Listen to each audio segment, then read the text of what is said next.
Olá, você que me segue no Rodrigo Silva Arqueologia, que bom estarmos aqui mais uma vez para o nosso bate-papo semanal sobre Bíblia, teologia, filosofia e agora também, esporadicamente é claro, análise de alguns filmes que eu assisti.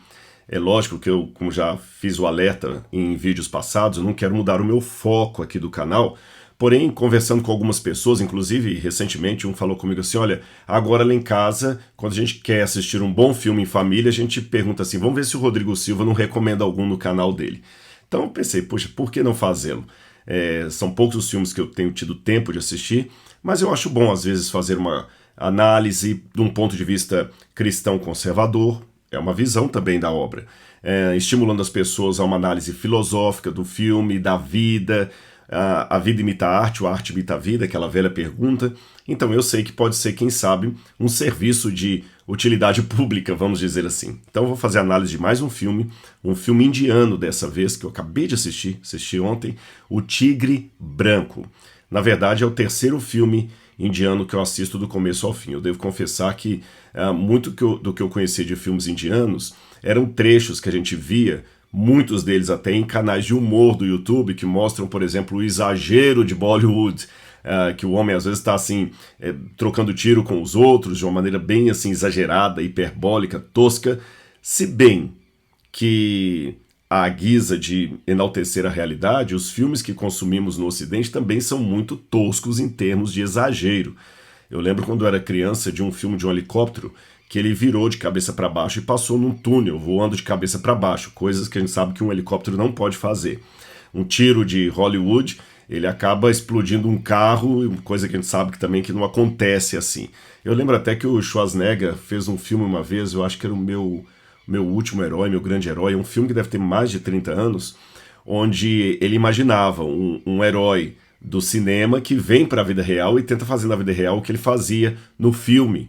E nada dá certo. E uma das cenas era esta, que no filme ele atirava no carro do bandido, e geralmente assim, eles atiram, o carro capota, explode só com um tiro, e ele faz a mesma coisa e quando ele atira, o tiro apenas atravessa a lataria do carro e o carro continua. Então a gente tem os exageros de cá também. A gente critica muito Bollywood, mas talvez é porque as hipérboles daqui são mais engolíveis, estamos mais acostumados a engolir o mesmo exagero, a mesma mentira. Mas tudo bem, vamos deixar isso para uma outra ocasião. O fato é que, como eu estava dizendo para vocês, eu assisti 3 filmes indianos e eu vou comentar hoje O Tigre Branco, que é um deles, tá bom? Mas antes de entrar na análise desse filme, eu queria convidar você a se inscrever aqui no canal do Rodrigo Silva Arqueologia. Se você não é inscrito, você é muito bem-vindo aqui na nossa família, queremos aumentá-la cada vez mais. Não deixe também de acionar o sininho de notificações e deixar um comentário na página aqui, mesmo que às vezes o seu comentário não seja respondido, porque ele ajuda a estimular o canal, você sabe como isso aí funciona. E também quero agradecer aos mais de 10.000 alunos que nós temos no curso A Bíblia Comentada com Rodrigo Silva. Eu estou muito feliz com isso. São mais de 10.000 alunos. E esses alunos eu estou tendo o privilégio de passar informações bíblicas para eles, arqueológicas, bíblicas, mostrando a Bíblia dentro de um contexto maior. E de quebra, eles estão ajudando a construir o Museu de Arqueologia Bíblica do NASP. Nós fizemos recentemente uma celebração no campus de Engenheiro Coelho pela retomada das construções. E só para você ter uma noção, nós já estamos com em torno de, um pouquinho mais talvez, 60% do que precisamos para entregar o museu pronto para você vir visitar com sua família. Então ainda preciso de mais pessoas aí nos ajudando, tanto com doações como se inscrevendo no curso. Então a gente faz uma troca justa. Eu lhe passo muita informação histórica, arqueológica, você aprende mais sobre o contexto da Bíblia, livro a livro, e você também pode ajudar a construir um museu, que é um ganho para a sociedade brasileira, tá certo? É um ganho intelectual, cultural para os jovens. No sábado, depois vocês dão até uma olhada lá nas minhas redes do Instagram, na minha rede do Instagram, melhor dizendo, as crianças visitando o museu ali, quando eu estava mostrando, tirando foto, crianças de 4 anos de idade. Então eu fiquei pensando, puxa, como isso aqui vai ajudar ao futuro dessas crianças. Então, participe você também. Eu vou deixar o link do curso A Bíblia Comentada aqui no descritor do vídeo. Aí você pode clicar lá e ter todas as informações, tá certo? Voltando à análise do filme O Tigre Branco, o terceiro filme que eu já assisti indiano. O primeiro foi o Quem Quer Ser um Milionário, que eu achei fantástico o filme. Eu me surpreendi. Na época, Quem Quer Ser um Milionário, quando eu assisti, ele estava concorrendo ao Oscar como filme estrangeiro. E a gente pensava, mas o que tem de interessante num filme de Hollywood? A gente pensava sempre com uma coisa tosca, aliás, como muitas vezes nos fazem pensar dos filmes de Bollywood. Bollywood, você sabe, né? É o Hollywood da Índia. E aí depois eu me surpreendi. Quem Quer Ser um Milionário? Se você não assistiu, um filme antigo, mas vale a pena. Depois eu assisti O Mundo de Pi. Me decepcionei. Não é porque eu não entendi a história, não. Pelo contrário, eu entendi a filosofia que estava por detrás dela e a teologia também, e não concordei. Um dia eu posso fazer uma análise do Mundo de Pi. Mas agora vem o Tigre Branco. E eu já antecipo dizendo o seguinte, eu vou me segurar aqui para não dar spoiler, é claro. Eu não sou um comentarista profissional de filme, da sétima arte, então eu vou me segurar aqui para fazer dentro dos conformes, e não vou dar spoiler. Vou dar um briefing do filme e a minha reação a ele e convidar você a assistir, porque nos leva também a fazer uma reflexão. O filme, ele começa com uma cena já chocante. Sabe aquele filme que ele começa com uma cena, aí corta, aí vai pro passado, ou 2 semanas antes? Muitos filmes começam assim, né? Às vezes uma menina correndo de um homem e pulando de um precipício, aí eles congelam e voltam 2 semanas antes, e ela namorando aquele homem ali, você vai entender o enredo até chegar àquela cena. O Tigre Branco, ele faz um processo inverso. Ele começa com uma cena, geralmente uma cena dramática, aí corta a cena e ele vai para o futuro. E ele mostra como o sujeito está agora. Então ele faz o processo inverso, uma mentalidade não ocidental, né? Ele mostra o sujeito no futuro. É quase como se ele colocasse o spoiler no início do filme para explicar aquela cena ali. E ele já convida a pessoa que está assistindo a ficar com ele até o final e não julgá-lo antes do final do filme.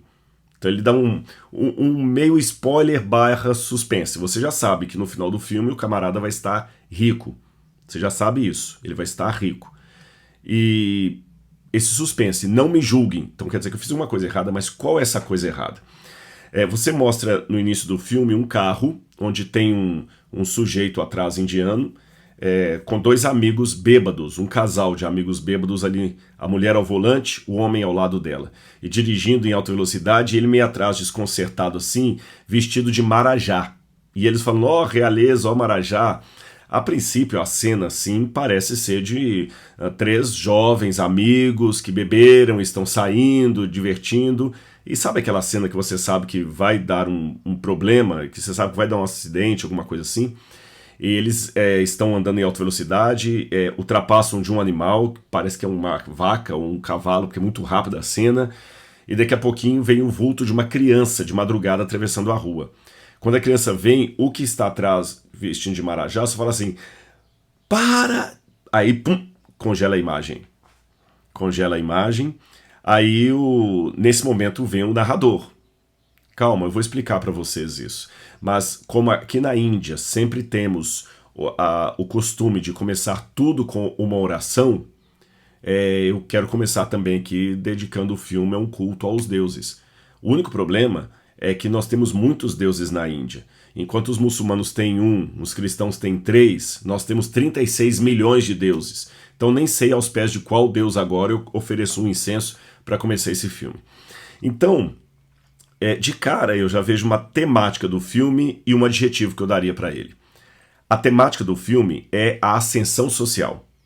Pessoas que estão na periferia, na pobreza, na linha de exclusão, de necessidades básicas e sobem na vida.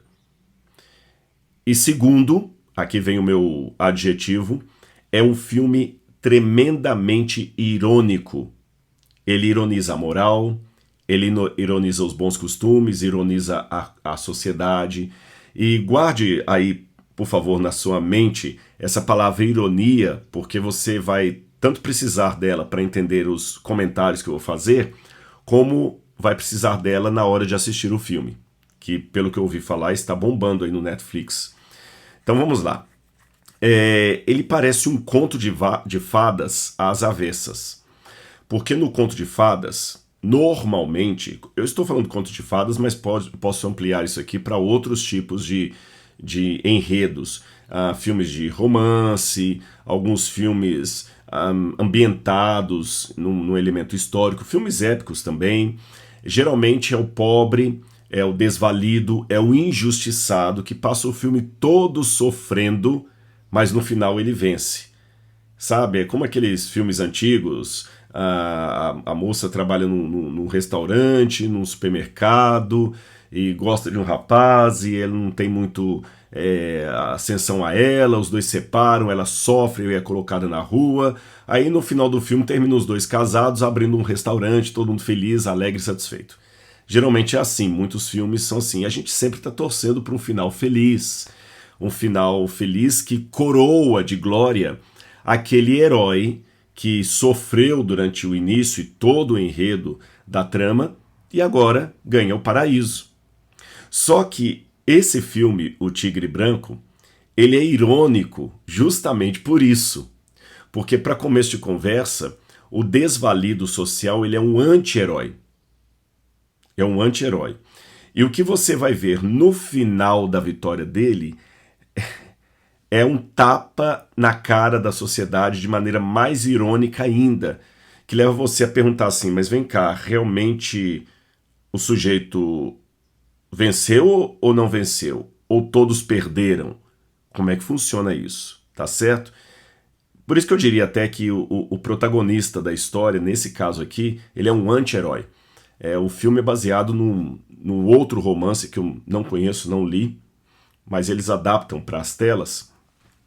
E você vê as ironias, a ironia como o leitmotiv ali, como a palavra de costura de todo o enredo.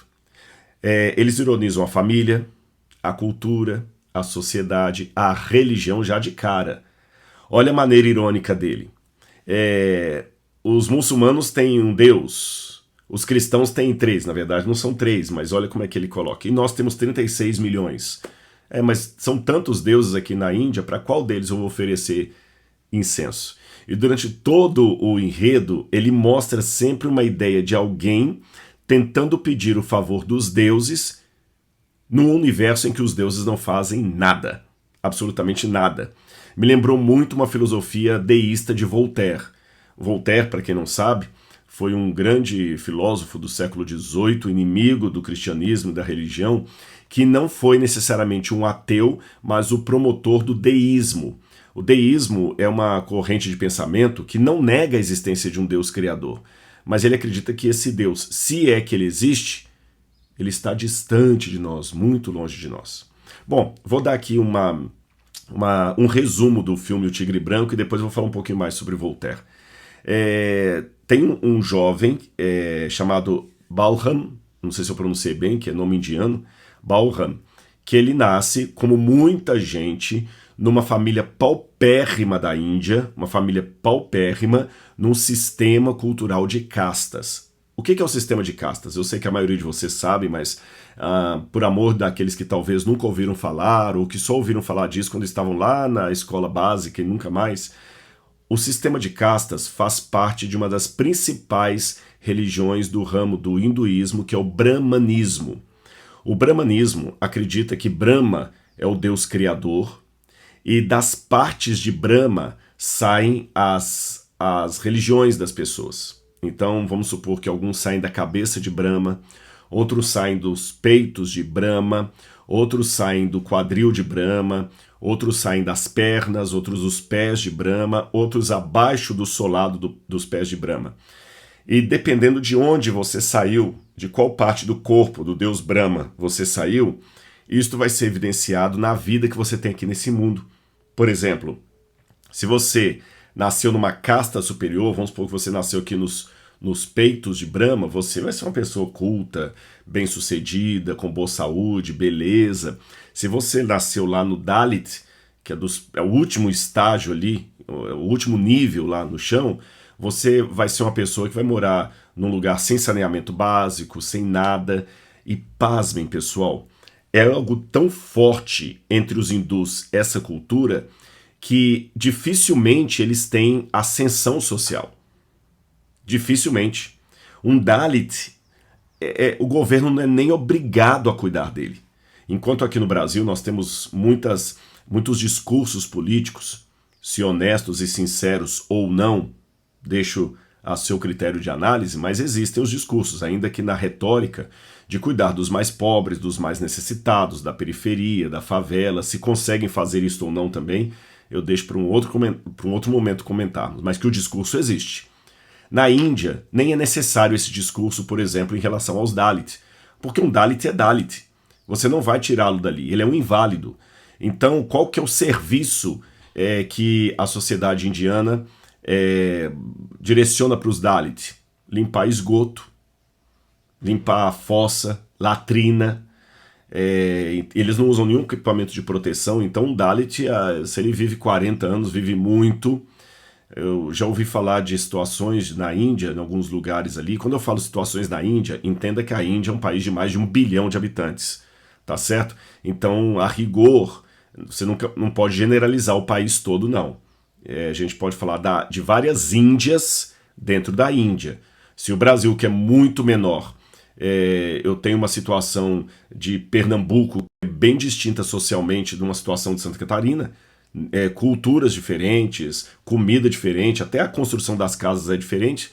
Imagine então uma situação de um país que é muito maior do que o Brasil, 1 bilhão de habitantes, é muita gente, tá certo?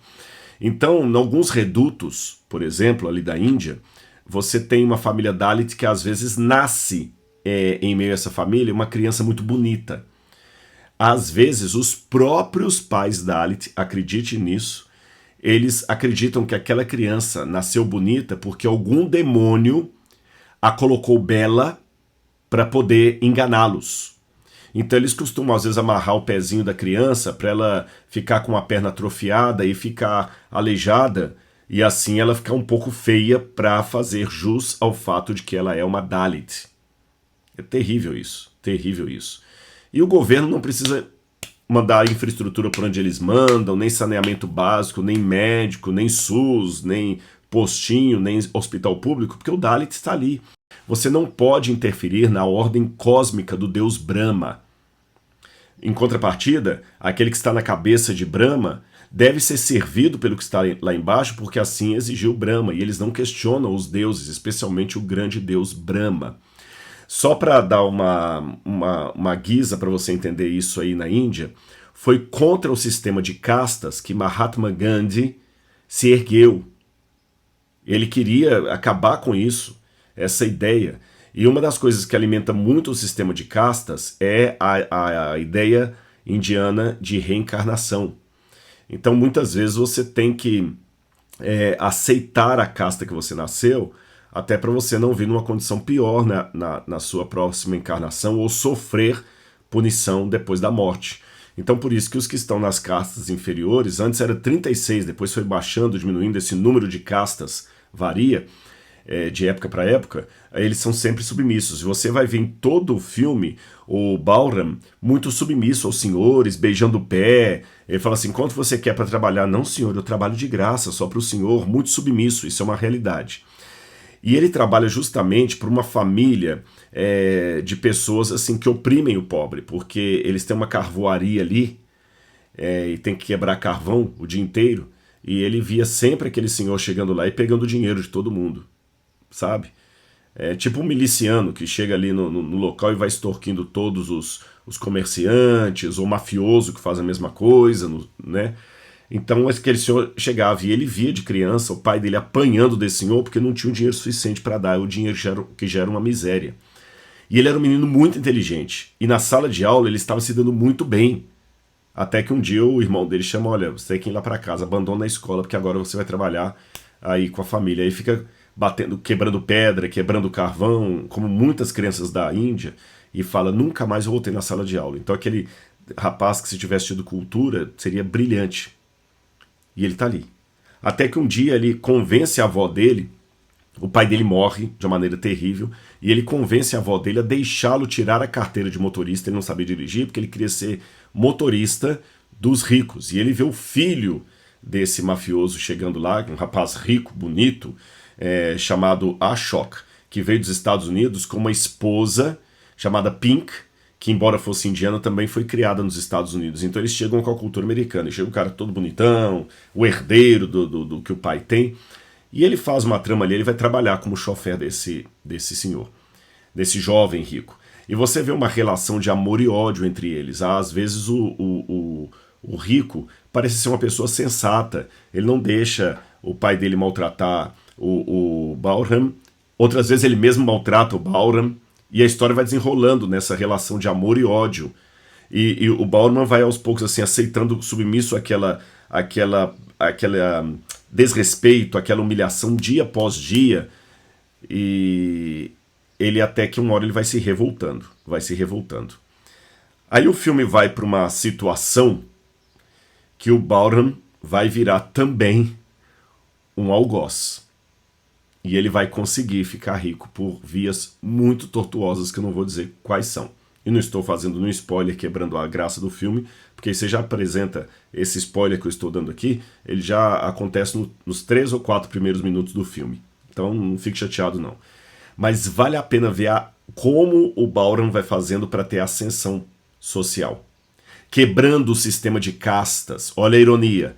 Ele quebra o sistema de castas Brahmani e ele sobe socialmente. Mas tem um momento que ele, para subir socialmente, ele tem que quebrar contra o establishment. E esse establishment contra o qual ele se levanta e ele quebra envolve a cultura, a sociedade, a religião, a família, porque até a família ele despreza para crescer. Aí eu já fiquei vendo aqui como é que esse filme, não sei qual a intenção com a qual ele foi feito na Índia, eu não conheço muito da cultura indiana atual, mas chegando aqui no Ocidente, ele vai fazer sucesso esse filme, se já não estiver fazendo, porque ele trata daquele tema que tem sido pauta e agenda de muita gente, a noção de excluído da sociedade, mesclada com a noção de vítima. E esse tema da vítima, ele é muito curioso e quase paradoxal, eu diria, porque é muito fácil você confundir vítima com vitimismo. É muito fácil você questionar e se levantar contra o vitimismo e ser acusado de insensato, de não amoroso, de alienado da realidade. Você não está alienado, você não está negando o problema da vítima. Você apenas não está subscrevendo o vitimismo.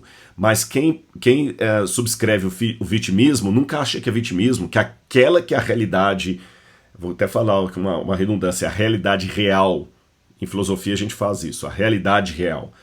Enquanto você está numa realidade ilusória, sabe? E não é bem assim, mas o filme toca nessa questão. Só que ele toca também com a ironia. Ele toca na ironia. Porque, por um momento, ele parece mostrar que o Bahram é um pobre coitado, vítima de quem? Do Estado, porque ele faz uma ironia aos políticos. Ele mostra uma mulher ministra lá, que quebrou o sistema de castas e subiu, e ela humilha também os mafiosos, mas ela é corrupta. Aí eu me lembrei, né? O poder corrompe. Lord Byron, o poder corrompe. O poder corrompe. E a avó dele também é corrompida, porque no início ela tem toda uma ideia. Você não pode sair daqui, sua família, depois quando ele fala que quer mandar dinheiro para ela, você pode. O próprio filho do mafioso, que tinha boas intenções, é corrompido ao ter que herdar as coisas do pai. Ele ama a mulher dele, depois ele rompe com ela também. Ou seja, todo mundo é corruptível. Todo mundo é passivo de ser corrompido. A ironia. Todo mundo é passivo de ser corrompido. Até mesmo a vítima do sistema, a vítima da sociedade, a vítima da cultura, a vítima da família. Isso eu temo, aqui vem um alerta, que vai cair talvez como um incentivo para muitos jovens que já são alimentados por certos professores, ideólogos e influencers aí, a romperem com aquilo que está impedindo o seu crescimento, a sua liberdade, o seu prazer. E nessa lista está no topo Deus, família, conservadorismo, rompa com isso. Aí vem o professor falando para você romper com o que seus pais ensinaram e tudo mais. Aí vem o final do filme, que eu não vou anunciar, mas que quando você assistir você vai lembrar dessa minha pergunta aqui. O final do filme faz justamente essa pergunta que eu quero deixar para você. Vale a pena ser bom? Vou dar apenas uma dica para você. O filme é irônico. Ele me lembrou muito a peça teatral do Voltaire, que eu já mencionei para vocês, chamada O Cândido, ou O Otimista. O Cândido, que a palavra cândido vem de candura, brancura, fofinho, igual os pinguins de Madagascar, né? São fofinhos. Então o Cândido, ou o Otimismo, como Voltaire escreveu a peça, evidentemente na época sob um pseudônimo, é um jovem, na peça de Voltaire, essa eu posso dar spoiler, ele cresce numa família, ele é uma família rica, uma família de condições, e ele tem um tutor chamado Paglos, que ensina para ele a filosofia de Leibniz. Só que o Paglos rebenta com a filosofia do Leibniz. E já que eu falei com vocês um pouquinho antes do vídeo aqui que o Voltaire é o fundador do deísmo, a ideia que Deus existe, mas abandonou o mundo, então eu cuspo nesse Deus, eu não nego a existência dele, eu não sou ateu, mas eu cuspo nele porque ele nos abandonou, ele apenas criou e deixou-nos ao léu. Na contrapartida dessa ideia você tem Leibniz, que fundou a Teodiceia, que é a justificativa racional da existência de Deus em um mundo de injustiça e sofrimento. Então você justifica Deus. E uma das coisas que Leibniz costumava dizer é que a maldade existe intrínseca na matéria e no ser humano. Da parte de Deus, ele não tem responsabilidade nisso. Deus criou o melhor dos mundos. Frase de Leibniz que Voltaire vai ironizar do início ao fim. Por isso que eu fiquei até me perguntando se os autores do livro, do filme O Tigre Branco, ou quem sabe até do livro que inspirou o filme, não leram Voltaire. Eu fiquei pensando que eu vi muita semelhança entre a história do Cândido e essa aqui também. A única diferença, talvez, é que a história do Bahram é um camarada que está na periferia e sobe para descobrir o paraíso dos que saíram do topo da pirâmide, ou da cabeça de Brahma, se você quiser. Enquanto que a visão de Voltaire é o contrário, é alguém que está no topo e desce para a base para descobrir que tudo é inútil. Tudo é inútil. Lembra que Voltaire ele desenvolve a filosofia dele especialmente numa época pós-terremoto de Lisboa, de 1755. E foi um terremoto irônico por natureza, porque ele destruiu a cidade de Lisboa e ele provocou mudanças filosóficas tão grandes no redor da Europa que nós apontamos até um significado profético nesse terremoto. Ironia das ironias, o centro de Lisboa afundou, onde estavam as igrejas caíram e a área dos prostíbulos ficou em pé. Então, quer dizer, Deus mandou um castigo sobre os religiosos e protegeu as prostitutas. E Voltaire chamava esse terremoto de um flagelo de Deus. Alguns falavam que era a mão esquerda de Deus, esse tipo de coisa assim. E no final desse livro do Cândido, Voltaire termina com uma frase enigmática que, dependendo do filósofo que você ler, ele vai interpretar de um modo diferente. Ele termina com o protagonista dizendo assim, então eu vou embora ali trabalhar na horta porque eu tenho que cuidar do meu jardim. E aí ele deixa no ar essa frase, o que significa eu vou cuidar do meu jardim? A ideia de alguns é que eu vou cuidar do meu jardim, o jardim é o Cândido, cada um cuide de si, porque verdade absoluta não existe, nada vale a pena, vou cuidar do meu jardim. Outros interpretam que é apenas um ar de enfado. Lembra quando Pedro, depois de pensar que o cristianismo estava fadado ao fracasso, o evangelho mostra Pedro dando exalando o ar e falando assim, vou pescar. Esse vou pescar não é aquele vou pescar de gente, tô doido aqui, vamos pescar, vou trabalhar, não, é aquele, cansei, vou pescar. Sabe, quando você está tentando um empreendimento que não dá certo, você fala assim, quer saber, eu vou voltar ao que eu estava fazendo, que não vale a pena não, eu vou comer um doce, não vou para academia mais não, chega, não está valendo a pena. A ideia é essa, não está valendo a pena. Então o Cândido de Voltaire termina com isso, vou cuidar do meu jardim, vamos cuidar do nosso jardim. Uma exalação assim, cansei, não vale a pena. E o filme O Tigre Branco também faz a pessoa pensar assim, será que vale a pena? Até me lembro de duas coisas para terminar, uma delas de Nietzsche, um ateu, e outra da Bíblia. A de Nietzsche, o ateu, é que ele fala, cuidado, quando você contempla as trevas também contemplam você. Só uma notinha de rodapé, o ateísmo de Nietzsche também é questionável, mas deixa isso para um outro vídeo. E do ponto de vista bíblico, eu acho que o cristão tem que realmente parar para pensar. Vale a pena ser fiel? Jesus já cantou a bola de muita coisa que iria acontecer no futuro do mundo e estamos testemunhando hoje. O amor se esfriará de quase todos, se multiplicará a iniquidade. Os homens, disse Paulo, serão egoístas, avarentos, traidores, inimigos do bem, desrespeitosos aos pais. E a pergunta também é, vale a pena? Eu deixo a resposta para você. Bom, espero que você tenha gostado do comentário que eu fiz aqui. Eu espero que não tenha estragado o entretenimento de ninguém, dando alguma informação que pode atrapalhar o seu momento de lazer ali assistindo o filme, mas assista com reflexão. E depois, deixe nos comentários aqui o que você achou, tá bom? Um abraço e até o nosso próximo vídeo. Tchau, tchau.